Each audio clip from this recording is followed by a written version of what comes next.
तो दोस्तों आज की इस वीडियो में हम क्लास 12th इंग्लिश के ऊपर बात करने वाले हैं। जैसा कि आप जानते हो भाई आपका एग्ज़ाम कब है, तो आप जानते हो आपका एग्ज़ाम 12 मार्च को होने वाला है ना। 12 मार्च को होने वाला है और काफ़ी करीब जो है आपके बोर्ड एग्ज़ाम आ चुके हैं। तो ऐसे में करना क्या है, आपको जमकर मेहनत करनी है, अच्छे से तैयारी करनी है और आपकी तैयारी में 4 चांद लगाने के लिए हम दोबारा से आ चुके हैं। आज की इस वीडियो में हम क्या देखेंगे भैया, एंटोनिम्स देखेंगे। जैसा कि आप जानते हो इससे पहले की 2 वीडियो मैंने आपको प्रोवाइड की थी जिसमें कि मैंने आपको वन वर्ड सब्स्टिट्यूशन बताए थे जो कि टॉप के 50 थे, और जो आपके लिए वन वर्ड सब्स्टिट्यूशन तो बताए थे, उसके बाद मैंने आपको सिनोनिम्स बताए थे जो कि टॉप के 50 थे। और आज की इस वीडियो में हम क्या देखने वाले हैं भैया, जो आपके एंटोनिम्स होते हैं ना, जो आपके एंटोनिम्स होते हैं उनके ऊपर बात करने वाले हैं, जो कि टॉप के कितने होने वाले हैं, 50 होने वाले हैं ना। टॉप के 50 एंटोनिम्स के ऊपर बात करेंगे जो कि मोस्ट इंपॉर्टेंट होने वाले हैं आपके बोर्ड एग्जाम 2025 के पॉइंट ऑफ व्यू से, है ना। तो मेक श्योर कीजिएगा इस वीडियो को पेशेंस के साथ पूरा कंप्लीट ज़रूर देखिएगा, क्योंकि इसमें आपका ही फ़ायदा होने वाला है। क्योंकि देखिए स्टूडेंट्स करते क्या है, antonyms, synonyms, one word substitution, ये ऐसे टॉपिक्स होते हैं इनके ये 200 वर्ड्स 300 वर्ड्स तैयार कर लेते हैं। लेकिन मैं कहूँगा ऐसा कुछ भी करने की ज़रूरत नहीं है। क्यों? क्योंकि मैं आज की इस वीडियो में टॉप के 50 लाया हूँ जो कि प्रीवियस ईयर्स में आए हैं और मोस्ट इंपॉर्टेंट है ना बोर्ड एग्जाम 2025 के पॉइंट ऑफ व्यू से। तो आपको करना क्या है, इस वीडियो को कंप्लीट देखना है जिससे कि आपको 50 के 50 एंटोनिम्स अच्छे से तैयार हो जाएं एंड आप अपने बोर्ड एग्जाम में धुआं कर दें, है ना। तो देखेंगे भैया एंटोनिम्स। एंटोनिम्स का मतलब क्या होता है, विलोम शब्द, है ना। जैसा कि आप जानते हो भैया हिंदी में क्या होता है, विलोम शब्द। किसी कोई शब्द है जैसे आगे जाना तो पीछे जाना, है ना, उसका उल्टा विलोम, है ना, विलोम शब्द। तो एंटोनिम्स भी वही है, अंग्रेजी में भी होते हैं भैया। देखिए अंग्रेजी में क्या है, पहला आपका क्या है, एक्वाइट, है ना, एक्वाइट जो कि होता है मुक्त करना। इसका मतलब होता है हिंदी में मुक्त करना। तो इसका जो है एंटोनिम्स क्या हो जाएगा, आरोपी बनाना, है ना। तो इसका हो जाएगा कन्विक्ट हो जाएगा, है ना, कन्विक्ट जो कि आरोपी बनाना, ये इसका जो है एंटोनिम्स हो जाएगा। इसे आप याद रखेंगे, काफ़ी इंपॉर्टेंट है। एंड इसके बाद जो आपका दूसरा नंबर एंटोनिम्स है एडवांस्ड, है ना, एडवांस्ड आगे बढ़ना, है ना, आगे बढ़ना को क्या कहते हैं, एडवांस्ड। अब यहाँ पर जो है एडवांस्ड का एंटोनिम्स क्या हो जाएगा, रिट्रीट हो जाएगा, है ना, रिट्रीट जो कि होता है भाई पीछे जाना, रिट्रीट, ओके। एंड इसके बाद जो आपका तीसरा नंबर एंटोनिम्स है मोस्ट इंपॉर्टेंट, स्टार मार्क है, जैसा कि आप देख सकते हैं, है ना, स्टार मार्क किया है क्योंकि ये प्रीवियस ईयर्स में आया है और मोस्ट इंपॉर्टेंट है। एडवर्सिटी, है ना, एडवर्सिटी का मतलब क्या होता है हिंदी में, आप हम इसे कहते हैं विपत्ति, है ना, विपत्ति। तो विपत्ति का जो है विलोम शब्द क्या होगा, उन्नति, है ना। तो एडवर्सिटी का क्या हो जाएगा भैया, एडवर्सिटी का हो जाएगा प्रोस्पेरिटी, है ना, प्रोस्पेरिटी। ध्यान देंगे, काफ़ी इंपॉर्टेंट है एंड इसे आप अच्छे से ध्यान रखेंगे, अपने दिमाग में फिक्स कर लेंगे। इसके बाद जो आपका चौथा नंबर है बून, है ना, बून। बून का मतलब होता है भैया हिंदी में वरदान, वरदान, है ना, वरदान। अब देखिए वरदान का उल्टा होगा क्या, तो आप जानते हो ये श्राप हो जाएगा, अभिशाप, है ना। तो बून का क्या हो जाएगा, कर्ज। कर्ज का मतलब होता है शाप या अभिशाप। और अब्यूज़, अब्यूज़ का मतलब क्या हो जाएगा, अभिशाप या शाप। इसका एक मतलब गाली देना भी होता है ना। तो इंग्लिश में जो है कई वर्ड्स के कई जो है मीनिंग्स होते हैं, तो आप समझदार हैं ही इतना, है ना। पाँचवा नंबर आपका क्या है, ब्लेसिंग। ब्लेसिंग का मतलब क्या होता है, आशीर्वाद देना। जो आप ब्लेसिंग करते हो तो आशीर्वाद देते हो, है ना। तो यहाँ पर आप देखेंगे इसका क्या हो जाएगा, श्राप, है ना, आशीर्वाद या फिर शाप। अब इसका जो है उल्टा हो जाएगा, आशीर्वाद का उल्टा क्या होता है, शाप। तो ब्लेसिंग का क्या हो जाएगा, कर्ज। कर्ज का मतलब होता है शाप और एब्यूज़ का मतलब भी होता है शाप। मैंने आपको बता दिया ये शॉप दुकान वाली शॉप नहीं है, है ना, ये शाप की बात हो रही है। जो श्राप होता है ना, श्राप जो श्राप देते हैं तो आपने जानते होंगे। तो ये जो है अब्यूज़, एब्यूज़ का मतलब गाली देना भी होता है लेकिन श्राप भी होता है, ध्यान देंगे, है ना। इसके बाद जो हमारा छठा नंबर है जो कि एंटोनिम्स है बहादुरी, है ना, बहादुरी, ब्रेवरी, है ना। बहादुरी को क्या कहेंगे, ब्रेव, लेकिन बहादुरी है तो ब्रेवरी। तो इसका जो है क्या हो जाएगा एंटोनिम्स, डरपोक। डरपोक को क्या कहते हैं, टिमिड कहते हैं, तो टिमिडिटी हो जाएगा, है ना, कोवार्डिस, कोवार्डाइस हो जाएगा। तो ये क्या होता है, मतलब इसका डरपोक, ओके। काफ़ी आसान है, ये आपने पढ़ लिया होगा। एंड इसके बाद नेक्स्ट आपका है कनकर्ड, है ना, कनकर्ड जो कि होता है क्या, समझौता, है ना। कनकर्ड मतलब समझौता। अब देखिए इसका जो है विलोम शब्द क्या हो जाएगा, समझौता का विवाद, है ना। तो विवाद को आप क्या कहेंगे, डिस्कॉर्ड, है ना, डिस्कॉर्ड। देखिए कनकर्ड और डिस्कॉर्ड मिलते जुलते हैं, आप याद रख सकते हैं। कंटेंशन, है ना, कंटेंशन भी हो जाएगा इसका। तो दो दो आपको बता रहा हूँ बट आपको एक याद रहना चाहिए, है ना। जो भी आपको आसान लग रहा है वो आप याद कर सकते हो। दो दो लिख कर लाने का यही मतलब था, जिससे कि आपको जो आसान लगे वो आप याद कर लें एंड अपने बोर्ड एग्जाम में लिख दें। इसके बाद जो आपका आठवां नंबर है ना, कॉरेजियस, है ना, कॉरेजियस जो कि बहादुर हुई होता है। इसका मतलब भी क्या होता है, बहादुर, करेजियस। इसको अभी मत जो आपका विलोम शब्द होगा क्या हो जाएगा, डरपोक यानी टिमिड, है ना, टिमिड कह सकते हैं, क्वार्ड कह सकते हैं, कोवार्ड, है ना। तो ये आपका क्या हो जाएगा भैया, एंटोनिम्स हो जाएगा। इसके बाद 9th नंबर आपका है डीप। डीप का मतलब गहरा, है ना, डीप का मतलब क्या होता है, गहरा। तो गहरे का उल्टा क्या होगा, ऊंचा। तो डीप का मतलब गहरा होता है, तो हाई का मतलब क्या होता है, ऊंचा, शैलो, है ना। इस तरह से जो है इसके ये एंटोनिम्स हो जाएंगे। दो मैंने आपको बता दिया, आप किसी एक को तैयार कर सकते हैं, याद रख सकते हैं। इसके बाद जो है 10 नंबर आपका है डल, जो कि सुस्त, है ना। बड़ा ही डल बॉय है ये, है ना, सुस्त लड़का है। तो इसमें क्या करते हैं भाई, फुर्तीला। फुर्तीला कोई एक्टिव बॉय होता है ना, तो उसे क्या कहते हैं, एक्टिव, यानी फुर्तीला है ना। एनर्जेटिक, एनर्जेटिक कहेंगे किसी व्यक्ति को तो वो बहुत ही ज़्यादा फुर्तीला होगा ना, तो इसलिए आप इसे याद रखेंगे। डल का एंटोनिम क्या हो जाएगा, एक्टिव या एनर्जेटिक। ओके। इसके बाद जो आपका 11वां नंबर है डायनामिक, है ना। डायनामिक जिसे हम गतिशील कहते हैं। डायनामिक को क्या कहते हैं हिंदी में, गतिशील। और स्टैटिक, स्टैटिक को क्या कहते हैं, स्थिर, फिक्स्ड, है ना। जो फिक्स्ड है, स्थिर है ना। इसे आप कांस्टेंट भी कह सकते हो क्योंकि वो भी स्थिर ही होता है। लेकिन आप ध्यान देंगे डायनामिक का जो क्या होगा, एंटोनिम्स हो जाएगा, क्या होगा, स्टैटिक हो जाएगा या फिर फिक्स्ड हो जाएगा, याद रखेंगे, मोस्ट इंपॉर्टेंट है। एंड इसके बाद नेक्स्ट आपका है जो कि 12 नंबर है इकोनॉमिकल, है ना। इकोनॉमिकल का क्या मतलब होता है, कंजूस, है ना। इकोनॉमिकल यानी कंजूस। अब देखिए इसका आप जो है एंटोनिम्स लिखेंगे, क्या हो जाएगा, एक्स्ट्रावेजेंट, है ना, एक्स्ट्रावेजेंट।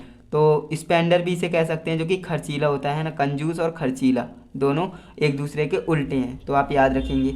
एंड इसके बाद जो आपका 13 नंबर है जो कि मोस्ट इंपॉर्टेंट है फेलुअर, है ना। फेलुअर जरूर पूछता है, जो कि क्या होता है, इसका मतलब पराजय, यानी कि हार जाना, है ना, फेलुअर। और वहीं इसका जो फेलुअर का जो विलोम शब्द होगा, एंटोनिम होगा, वो सक्सेस हो जाएगा, है ना। सफलता पा जाना, जीत जाना, है ना, तो सक्सेस हो जाएगा। इसका तो आपको पता ही होगा, बहुत ही आसान था। ट्रिम्प, ट्रिम्प का मतलब भी क्या होता है, जीत, है ना, जीत या सफलता। इसके बाद जो आपका नेक्स्ट है फॉर्च्यून, है ना। फॉर्च्यून का मतलब क्या होता है, भाग्य। और इसका जो है उल्टा क्या हो जाएगा, यानी विलोम शब्द एंटोनिम्स क्या हो जाएगा, दुर्भाग्य, है ना। तो दुर्भाग्य को क्या कहते हैं, बैड लक कहते हैं, है ना। इसे लक भी कहते हैं भाग्य को, लेकिन फॉर्च्यून भी कहते हैं। फॉर्च्यून मतलब भाग्य, बैड लक मतलब दुर्भाग्य, और मिस फॉर्च्यून भी कह सकते हैं इसे, मिस फॉर्च्यून। तो फॉर्च्यून का जो है एंटोनिम्स क्या हो जाएगा, बैड लक या फिर मिस फॉर्च्यून, याद रखेंगे, ये भी काफ़ी ज़्यादा इंपॉर्टेंट है। एंड इसके बाद नेक्स्ट आपका है जो कि है 15 नंबर ग्रांड। ग्रांड का मतलब होता है महान, है ना, ग्रांड, महान। और तुच्छ, तुच्छ व्यक्ति होता है कोई, उसे क्या कहते हैं भाई, डल, है ना, डल या फिर इन्फेरियर कह सकते हैं, इन्फेरियर या फिर डल। तो आप ध्यान रखेंगे ग्रांड का एंटोनियम क्या हो जाएगा, डल या फिर इन्फेरियर। ओके। एंड इसकी आपको स्क्रीनशॉट लेने की कोई ज़रूरत नहीं, क्योंकि इसका जो है मैंने पीडीएफ आपको प्रोवाइड कर दी है, कहाँ पर, टेलीग्राम चैनल पर, है ना। तो आपको करना क्या है, टेलीग्राम चैनल पर जाना है, वहाँ से आप इसे ईजिली डाउनलोड कर सकते हैं एंड अपनी प्रिपरेशन कर सकते हैं। इसके बाद जो आपका 16 नंबर पे है जो कि है गेस्ट, है ना। गेस्ट मतलब मेहमान। और होस्ट, होस्ट मतलब मेज़बान, है ना। अब मेज़बान यानी ऑनर, ऑनर या फिर मेज़बान। तो आप ध्यान देंगे गेस्ट का मतलब क्या होता है, मेहमान, और होस्ट का मतलब क्या होता है, मेज़बान। आप ध्यान देंगे गेस्ट का जो आपका एंटोनिम होगा होस्ट या फिर ऑनर, आपको एक लिखना रहेगा। ओके, इसे आप याद रखेंगे। अब देखिए होता क्या है, जो आपने एरोप्लेन वगैरह में देखा होगा, हॉस्टेज होती हैं, है ना, हॉस्टेज। तो वो क्या होते हैं भाई, मेज़बान होते हैं। वेटर जो होते हैं ना, उन्हें हॉस्टेज कहा जाता है उसमें। इसके बाद जो आपका 17 नंबर है हेवन। हेवन मतलब होता है स्वर्ग। हेवन का मतलब होता है स्वर्ग, और हेल का मतलब होता है नर्क, है ना। मिसेरी का मतलब भी क्या होता है, नर्क होता है। तो आप ध्यान देंगे हेवन का जो आपका एंटोनिम हो जाएगा हेल या फिर मिसेरी हो जाएगा। ओके, इसे आप याद रखेंगे। इसके बाद जो आपका 18 नंबर है इनोसेंट, है ना, इनोसेंट, जो कि निर्दोष। निर्दोष को क्या कहते हैं, इनोसेंट कहते हैं। और गिल्टी, गिल्टी मतलब आरोपी या फिर एक्वेस्ट, है ना, एक्वेस्ट। तो ध्यान देंगे जो आपका इनोसेंट का जो एंटोनिम हो जाएगा क्या हो जाएगा, गिल्टी या फिर एक्वेस्ड। ओके, ये हो जाएगा, इसे आप याद रखेंगे, मोस्ट इंपॉर्टेंट है आपके बोर्ड एग्जाम के पॉइंट ऑफ व्यू से। एंड इसके बाद नेक्स्ट आपका है 19 नंबर जो कि है नॉलेज, है ना। नॉलेज का मतलब होता है ज्ञान। और इलिटरेसी, है ना, इलिटरेसी का मतलब क्या होता है, अज्ञानता। यानी जिसके पास ज्ञान नहीं है वो इलिटरेट होता है ना। तो इलिटरेसी का मतलब क्या हो जाएगा, अज्ञानता या फिर इग्नोरेंस, है ना। इग्नोरेंस का मतलब भी क्या होता है, अज्ञानता। तो ये ध्यान देंगे जो आपका नॉलेज का एंटोनिम हो जाएगा इग्नोरेंस या फिर इलिटरेसी। ओके, तो इसे आप याद रखेंगे, मोस्ट इंपॉर्टेंट था। एंड इसके बाद जो आपका 12 नंबर है जो कि अच्छा है, इसे भी आपको याद रखना है, नेचुरल, है ना। नेचुरल, नेचुरल मतलब प्राकृतिक, है ना। प्राकृतिक को क्या कहते हैं, नेचुरल कहते हैं। और आर्टिफिशियल, है ना, आर्टिफिशियल को क्या कहेंगे, कृत्रिम। और मैन मेड यानी आदमी के द्वारा बनाया गया। तो आप जो है नेचुरल का वो एंटोनिम लिख सकते हो आर्टिफिशियल या फिर मैन मेड या फिर आदमी के द्वारा बनाया गया, है ना। इसके बाद जो आपका 21 नंबर है ये भी काफ़ी इंपॉर्टेंट है, चलिए इसे पढ़ते हैं। पैट्रियट है ना, पैट्रियट मतलब देशभक्त, है ना। देशभक्त को क्या कहते हैं, पैट्रियट कहते हैं। और ट्राइटर किसे कहते हैं भाई, देशद्रोही। देशद्रोही को क्या कहते हैं, ट्राइटर या फिर एक्सपेट्रिएट, है ना, एक्सपेट्रिएट कह सकते हैं। तो इसे भी आप याद रखेंगे, पैट्रियट का क्या हो जाएगा, एक्सपेट्रिएट या फिर ट्राइटर। ओके, इसे आप याद रखेंगे, मोस्ट इंपॉर्टेंट है आपके बोर्ड एग्जाम के पॉइंट ऑफ व्यू से। एंड इसके बाद जो आपका 22 नंबर है क्या है, यूनिटी। यूनिटी का मतलब होता है भैया एकता, है ना, एकता, यूनिटी। और डिसवर्सिटी का मतलब क्या होता है, सॉरी डिसवर्सिटी नहीं है, डाइवर्सिटी, है ना। डाइवर्सिटी का मतलब क्या होता है भैया, अलगाव, अलगाव, है ना, सेपरेशन भी कहते हैं अलगाव को। तो आप ध्यान देंगे जो यूनिटी का एंटोनिम हो जाएगा डाइवर्सिटी या फिर सेपरेशन हो जाएगा। ओके, एंड इसके बाद नेक्स्ट आपका है 23 नंबर जो कि है एबल। एबल मतलब होता है योग्य, है ना, किसी चीज़ के योग्य है यानी एबल है। और अनएबल का मतलब होता है अयोग्य, है ना, जो योग्य नहीं है, यानी एबल का एंटोनिम हो जाएगा अनेबल, याद रखेंगे। ओके, एंड इसके बाद नेक्स्ट आपका है 24 नंबर जो कि है हॉनर। हॉनर का मतलब होता है सम्मान, है ना, हॉनर का मतलब होता है सम्मान। डिसऑनर का मतलब होता है अपमान, है ना। तो हॉनर का एंटोनिम हो जाएगा डिसऑनर, ये भी आप याद रखेंगे। एंड इसके बाद नेक्स्ट आपका है लीगल। लीगल का मतलब होता है ये कानूनी तौर पर, है ना, कोई कानूनी तौर पर कार्य कर रहा है यानी कि लीगल है वो काम, है ना। और इल्लीगल, इल्लीगल का मतलब होता है गैर कानूनी। लीगल का मतलब होता है कानूनी और इल्लीगल का मतलब होता है गैर कानूनी। तो लीगल का जो आपका एंटोनिम होगा वो इल्लीगल हो जाएगा, इसे आप याद रखेंगे, ये भी काफ़ी इंपॉर्टेंट था। एंड इसके बाद स्टेट। स्टेट का मतलब सॉरी स्टेट नहीं है, स्टेल। स्टेल का मतलब होता है बासी, है ना, कोई चीज़ बासी होती है, रोटी रखी हुई रहती हैं तो वो बासी हो जाती है ना, तो वो बासी की बात हो रही है। तो स्टेल का मतलब होता है बासी। फ्रेश का मतलब होता है ताज़ा, है ना, करंट, ताज़ा, न्यू, ताज़ा, है ना। तो स्टेल का जो मैंने आपको एंटोनिम बताए हैं, 3 बताए हैं, कोई भी आप याद कर सकते हो, फ्रेश, करंट या फिर न्यू। ओके, इसके बाद आपका 27 नंबर है जो कि है एब्स्ट्रैक्ट, है ना। एब्स्ट्रैक्ट का मतलब होता है अल्पना, सॉरी कल्पना। एब्स्ट्रैक्ट का मतलब होता है कल्पना। और रियल का मतलब क्या होता है, रियल में, वास्तविक में, है ना, एक्चुअल, है ना, जो वास्तविक में है। कंक्रीट जो कि वास्तव में है। ओके, तो ये आपको अच्छे समझ में आया होगा। एब्स्ट्रैक्ट का मैंने 3 एंटोनिम्स बताए हैं, एब्स्ट्रैक्ट का आपको याद रखना है रियल, एक्चुअल, कंक्रीट। एंड इसके बाद नेक्स्ट आपका है 28 नंबर जो कि है ऑफन, है ना। ऑफन कहेंगे इसे, ऑफ्टन नहीं कहते हैं। इसका जो सही प्रोनाउंसिएशन है ऑफन। ऑफन का मतलब होता है अक्सर, है ना, अक्सर। इसका जो है क्या हो जाएगा, सेल्डम हो जाएगा या फिर रेयरली हो जाएगा, है ना, सेल्डम या फिर रेयरली। ऑफन का आप एंटोनिम याद रखेंगे। इसके बाद नेक्स्ट आपका है 29 नंबर पे स्मूथ, है ना। स्मूथ का मतलब होता है मुलायम। और रफ का मतलब क्या होता है, खुरदरा, है ना, डल या फिर अनइवन। तो आपको करना क्या है, स्मूथ के जो है एंटोनिम याद रखने हैं, 3 मैंने आपको बताए हैं। स्मूथ का एंटोनिम होता है रफ, डल, अनइवन। ओके, इसे आप याद रखेंगे। इसके बाद जो आपका 30 नंबर है एम्पल, है ना, एम्पल। एम्पल का मतलब होता है काफ़ी। एम्पल का मतलब होता है काफ़ी। इनसफिशिएंट का मतलब होता है जो काफ़ी नहीं है ना। मर्ज, मर्ज भी कह सकते हैं या फिर स्कैंट कह सकते हैं। तो एम्पल के आपको जो है एंटोनिम याद रखने हैं, इनसफिशिएंट, मर्ज, स्कैंट। ओके, इसे आपको याद रखना है। एंड इसके बाद हम आगे बढ़ते हैं जो कि आपका 31 नंबर होने वाला है एंटोनिम, मोस्ट इंपॉर्टेंट, जो कि है चीयरफुल, है ना। चीयरफुल का मतलब होता है उल्लासित। उल्लासित को क्या कहते हैं, चीयरफुल। इसका जो है सही एंटोनिम क्या हो जाएगा, राइट एंटोनिम हो जाएगा सैड, डल, ग्लूमी, है ना। तो आपको करना क्या है, चीयरफुल का जो है एंटोनिम आपको याद रखना है सैड, डल, ग्लूमी। इसके बाद जो आपका 32 नंबर एंटोनिम्स है, मोस्ट इंपॉर्टेंट, वाइल्ड। वाइल्ड का मतलब क्या होता है भाई, जंगल, है ना, जंगली। तो इसका जो है पालतू हो जाएगा टेम, है ना। कोई अगर एनिमल जंगली है तो उसे हम कहेंगे वाइल्ड एनिमल, है ना। और कोई पालतू जानवर है तो उसे हम क्या कहेंगे, टेम एनिमल। तो वाइल्ड का एंटोनिम हो जाएगा टेम, याद रखेंगे, काफ़ी बार पूछे गए। इसके बाद नेक्स्ट आपका है एक्सपेडिटेड, एक्सपेडिट, है ना। एक्सपेडिट का मतलब क्या होता है, जल्दी करना, है ना, जल्दी करना। तो इसका मतलब क्या हो जाएगा, देर करना यानी डिले, है ना, इम्पेड। तो ये आप याद रखेंगे। एक्सपेडिट का मतलब क्या हो जाएगा भाई, इसका एंटोनिम्स हो जाएगा डिले, इम्पेड। ओके, याद रखेंगे। इसके बाद नेक्स्ट आपका है इनिशियल यानी प्रारंभिक।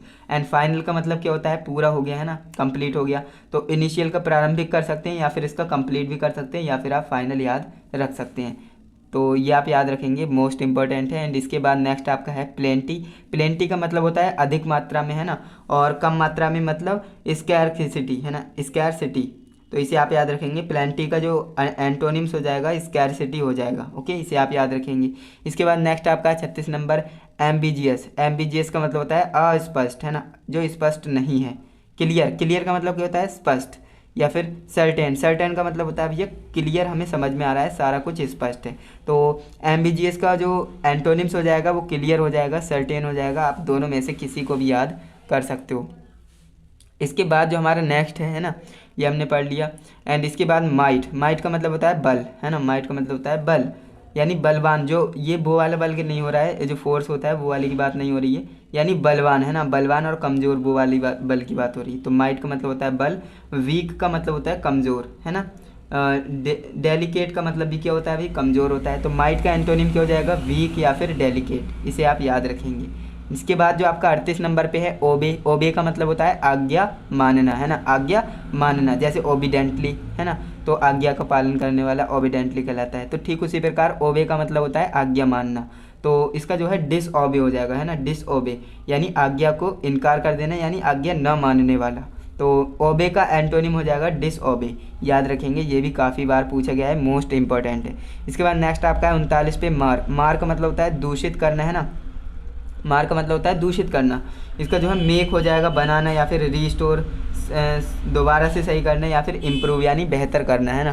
तो ये आप ध्यान देंगे, मार का जो एंटोनिम हो जाएगा मेक, रीस्टोर, इम्प्रूव हो जाएगा। इसे आप याद रखेंगे। इसके बाद आठवां जो आपका 48 नंबर पे है कंडेम्न, है ना। कंडेम्न का मतलब क्या होता है?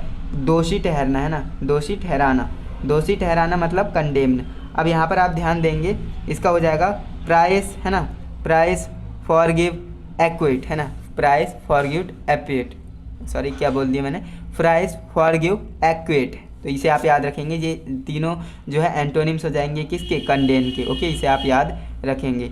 इसके बाद नेक्स्ट आपका है 21 नंबर, जो कि है डेफिसिट, है ना, डेफिसिट। तो इसका जो है, इसका मतलब होता है हिंदी में कमी, डेफिसिट। और इसका जो है क्या हो जाएगा एंटोनिम्स? सरप्लस, है ना, सरप्लस या फिर प्रॉफिट, सरप्लस या फिर प्रॉफिट इसका एंटोनिम्स हो जाएगा डेफिसिट का। ओके, इसे आप याद रखेंगे। इसके बाद नेक्स्ट आपका है 42 नंबर एब्सेंट, है ना। एब्सेंट का मतलब होता है उन्नति करना। एब्सेंट ये वो वाला नहीं है, अब सॉरी एब्सेंट है ही नहीं, ये असेंड है। ओके, थोड़ा सा जो है यहाँ पर पढ़ने में प्रॉब्लम हो रही है ना, काफ़ी लेक्चर्स बनाते हैं तो यहाँ पर प्रॉब्लम हो जाती है। तो ये असेंड लिखा हुआ। ओके, असेंड यानी उन्नति करना, यानी डी असेंड हो जाएगा, है ना, डी असेंड, डी असेंड। तो असेंड और डिसेंड जो है इसके क्या हो जाएंगे भाई? एंटोनिम्स हो जाएगा असेंड का डिसेंड।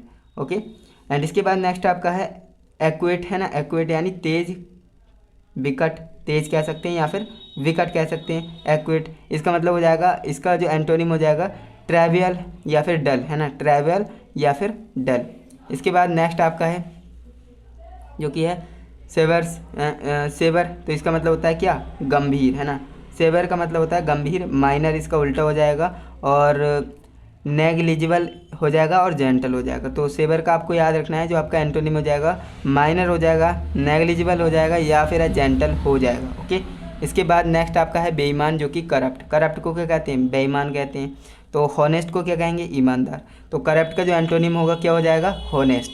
याद रखेंगे, ये भी बहुत ही ज़्यादा इंपॉर्टेंट है।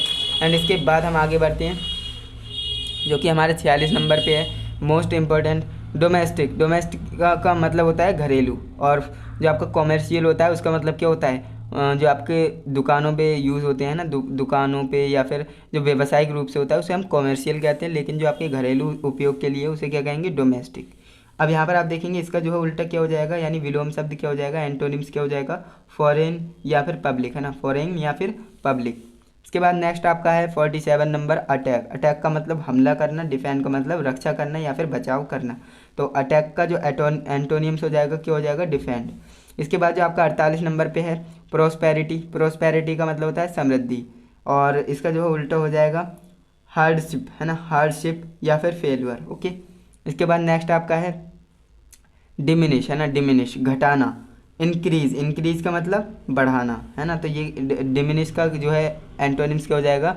इंक्रीज। ओके, एंड इसके बाद जो आपका 50 नंबर पे है मोस्ट इंपॉर्टेंट, जो कि है रिवील। रिवील का मतलब होता है प्रत्यक्ष करना, है ना, सामने लाना या फिर दिखाना, रिवील। अब इसका जो है उल्टा क्या हो जाएगा? एंटोनिम्स हो जाएगा इसका कंसील या फिर हाइड, है ना। तो रिवील का जो है एंटोनिम्स क्या हो जाएगा, कंसील या फिर हाइड। तो इसे आप याद रखेंगे। आज की इस वीडियो में मैंने आपको भैया टॉप के 50 है ना, टॉप के 50 एंटोनिम्स बताए हैं, जो कि भैया बहुत ही ज़्यादा इंपॉर्टेंट है। इन्हें आप अच्छे से तैयार करना, क्योंकि बोर्ड परीक्षा 2025 में ये डेफिनेटली पूछे जाएंगे और बहुत ही ज़्यादा इंपॉर्टेंट है आपकी बोर्ड परीक्षा 2025 के लिए। तो अगर आपको वीडियो अच्छी लगी है, वीडियो को एक लाइक ज़रूर से कीजिएगा। चैनल पे नए हो तो चैनल को सब्सक्राइब भी कर लेना, जिससे कि आने वाली वीडियोस की नोटिफिकेशन आपको मिलती रहे, है ना, टाइम टू टाइम। और अपने दोस्तों के साथ भी इस वीडियो को शेयर करना, जिससे कि वो भी सीख सकें कि जो आपके मोस्ट इंपॉर्टेंट एंटोनिम्स हैं वो कौन से होने वाली हैं, जिससे कि उन्हें भी पता चल सके। तो ये वीडियो उन्हें शेयर ज़रूर से करना। एंड वीडियो से रिलेटेड कोई डाउट हो, है ना, तो आप कमेंट कर सकते हैं, मैं आपके कमेंट का वेट करूँगा। एंड हम मिलते हैं नेक्स्ट इंटरेस्टिंग इन्फॉर्मेटिव वीडियो के साथ। तब तक के लिए जय हिंद, वंदे मातरम।